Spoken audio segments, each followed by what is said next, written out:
शुरू करते हैं आज का सेशन। निरीक्षक शब्द में कौन सा उपसर्ग है? निरीक्षक शब्द में कौन सा उपसर्ग है? तो निरीक्षक शब्द में निर उपसर्ग है। निर उपसर्ग है, आंसर 4 हो जाएगा इसका। निरीक्षक शब्द निर उपसर्ग है। इच्छक मूल शब्द है। मूल शब्द निर उपसर्ग जुड़कर निरीक्षक शब्द बना है। निर उपसर्ग से बने अन्य उदाहरण निराकरण, निर्जल आदि हैं। निम्नलिखित में से किस विकल्प में अव्ययवाही समास नहीं है? निम्न में से किस विकल्प में अव्ययवाही समास नहीं है? तो अव्ययभाव समास किस में नहीं है?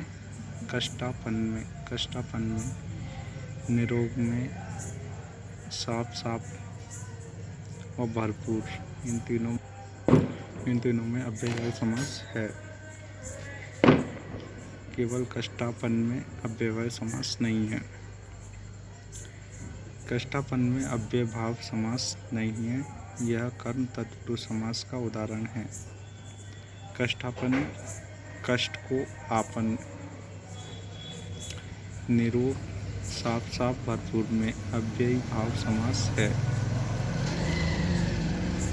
निम्नलिखित में से नद नाद समश्रुत शब्द का सही अर्थ होगा।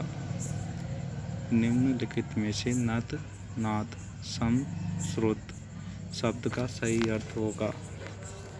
नद बड़ी नदी, नाद शब्द आवाज। नद बड़ी नदी, नाद शब्द का आवाज। नद नाद समश्रुत भिन्नार्थक शब्द है। नद का अर्थ होता है बड़ी नदी और नाद का अर्थ होता है शब्द, गूंज या आवाज।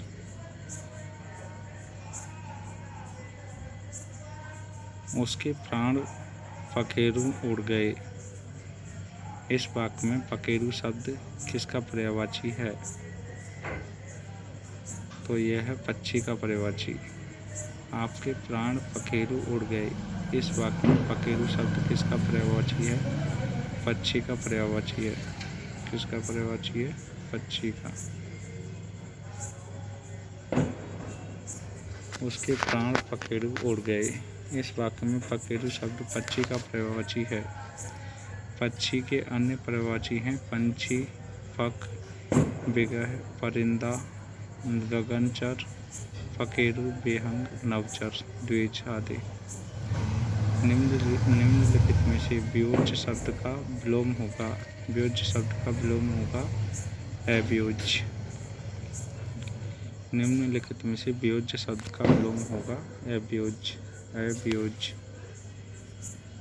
व्योज्य का विलोम शब्द अव्योज्य है। व्योज्य का अर्थ जिसे अलग करना है या अलग करने योग्य, तथा अव्योज्य का अर्थ जिसका व्योज्य या अलगाव न हो सके। निम्नलिखित में से वर्तनी की दृष्टि से अशुद्ध शब्द कौन सा है? तो अशुद्ध शब्द है आदित्य। आदित्य। आदित्य शब्द वर्तनी की दृष्टि से अशुद्ध शब्द है। इसका शुद्ध रूप आदित्य। आदित्य का अर्थ होता है सूर्य, ईश्वर, उद्योग तथा उज्जयिनी वर्तनी दृष्टि से शुद्ध शब्द है। निम्न में से कौन सा वाक्य शुद्ध है? निम्न में से कौन सा वाक्य शुद्ध है?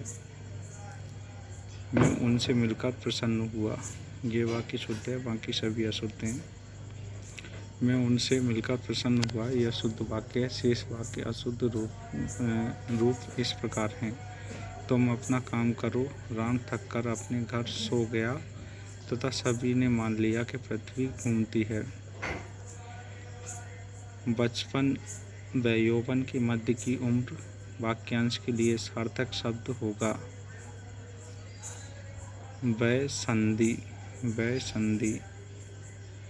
बचपन व यौवन की मध्य की उम्र वाक्यांश के लिए सार्थक शब्द होगा वय संधि।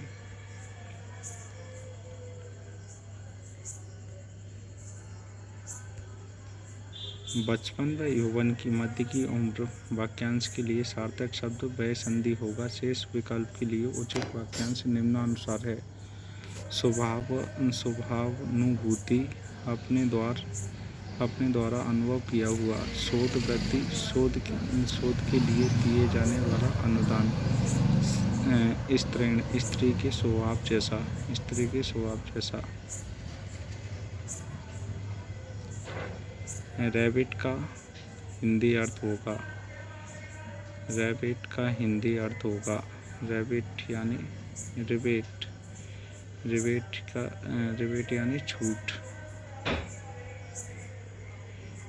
यानी छूट। प्रोजेक्ट यानी परियोजना। पर्सनल यानी पर्सोनेल यानी कार्मिक। ओथ ऑफ ऑफिस यानी शपथ। चैन की बंसी बजाना मुहावरे का भावार्थक होगा।